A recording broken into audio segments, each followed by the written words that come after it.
नमस्कार, मी Sonali mother's choice रेसिपीमध्ये तुम्हा सर्वांचं खूप खूप मनापासून स्वागत। आज आपण हिवाळा स्पेशल आवळ्याचा गुळाचा मुरब्बा किंवा मोरावळा कसा बनवायचा ते या रेसिपीमध्ये पाहणार आहोत। चला तर मग रेसिपीला सुरुवात करूया।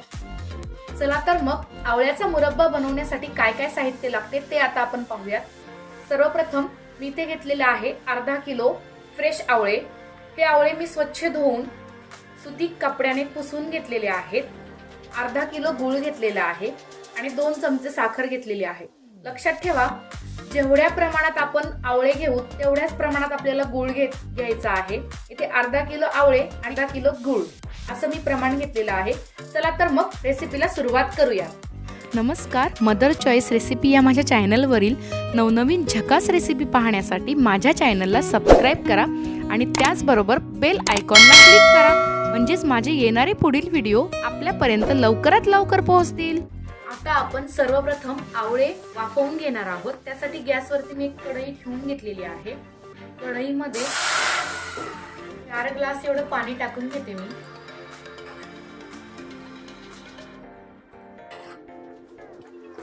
आणि या कढईवरती झाकण ठेवून द्यायचं आहे, जेणेकरून आपल्या या पाण्याला लवकरात लवकर उकळी येईल। कढईवरचं झाकण आपण पाहूया। आपल्या या पाण्याला छान अशी उकळी आलेली आहे। अशी उकळी आल्यानंतर इथे मी एक चाळणी घेतलेली आहे आणि ही चाळणी या कढईवरती ठेवून घेते आणि या चाळणीवरती आपल्याला हे आवळे ठेवून घ्यायचे आहेत। चाळणीवरतीच आपल्याला हे आवळे वाफवून घ्यायचे आहेत।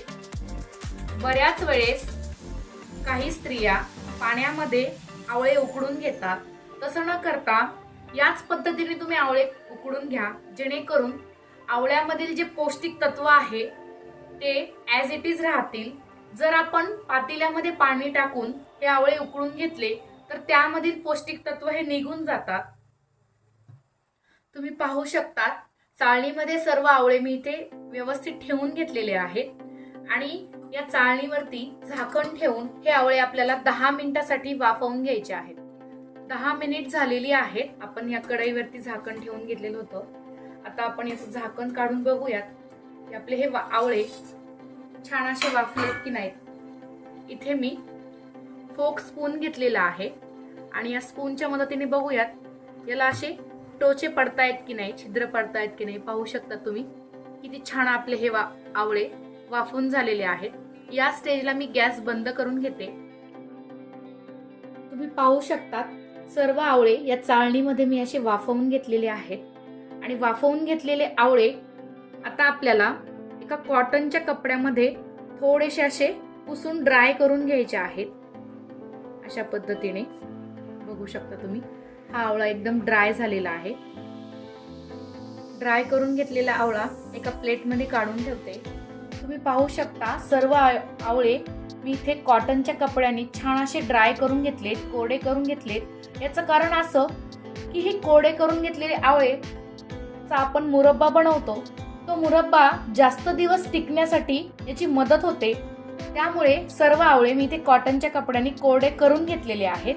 ड्राय करून घेतलेले आवळे आता आपण या काटेरी चमच्याने याला असे छिद्र पाडून घेणार आहोत, टोचे मारून घेणार आहोत, जेणेकरून आपण जो पाक बनवून घेणार आहोत मुरब्ब्यासाठी तो पाक या आवळ्यांमध्ये छान असा मुरेल। अशा पद्धतीने काटेरी चमच्याच्या मदतीने सर्व आवळ्यांना मी छिद्र करून घेतलेले आहे। आता आपण या पुढची प्रोसेस करून घेणार आहोत। यानंतर गॅसवरती मी एक कढई ठेवून घेतलेली आहे। या कढईमध्ये आवळ्याला छिद्र पाडून घेतलेले सर्व आवळे या कढईमध्ये टाकून घेणार आहोत आपण। यानंतर अर्धा किलो गूळ हा थोडासा बारीक करून घेतला, जेणेकरून तो मेल्ट होण्यास लवकर मदत होईल।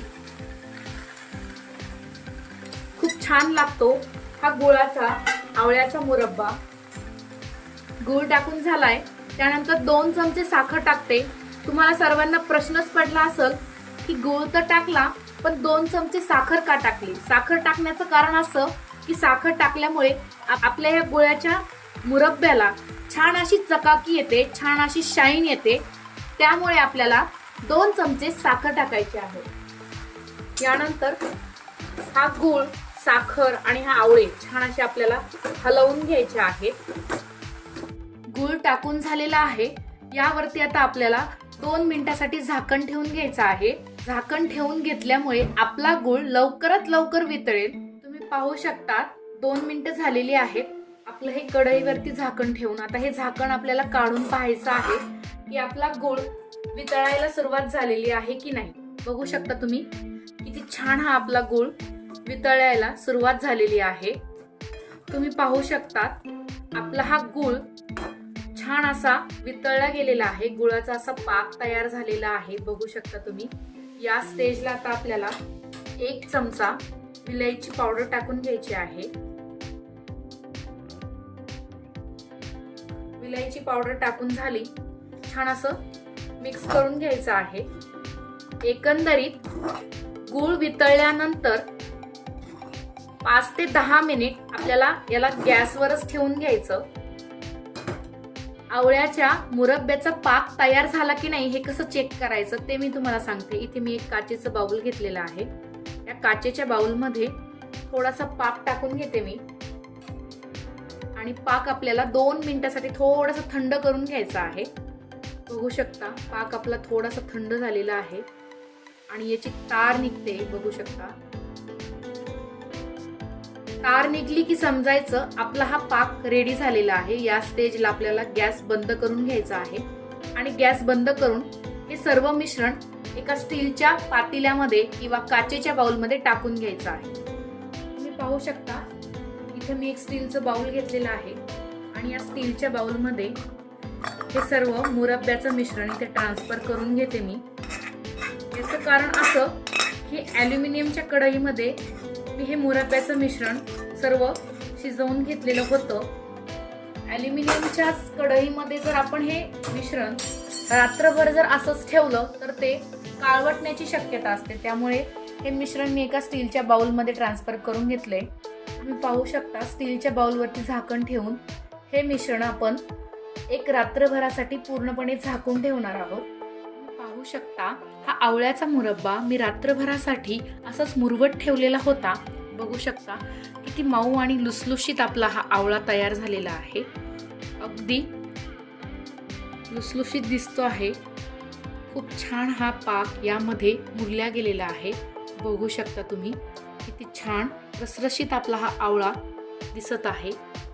अशा पद्धतीने आपला हा आवळ्याचा गुळाचा मुरब्बा तयार झालेला आहे। आजची ही रेसिपी तुम्हाला आवडली असेल तर माझ्या चॅनलला लाईक करा, सबस्क्राईब करा, त्याचबरोबर समोरील बेल आयकॉनला क्लिक करा, म्हणजेच माझी येणारे व्हिडिओ आपल्यापर्यंत लवकरात लवकर पोहोचतील। पुन्हा भेटूया नवीन रेसिपी घेऊन। तोपर्यंत नमस्कार।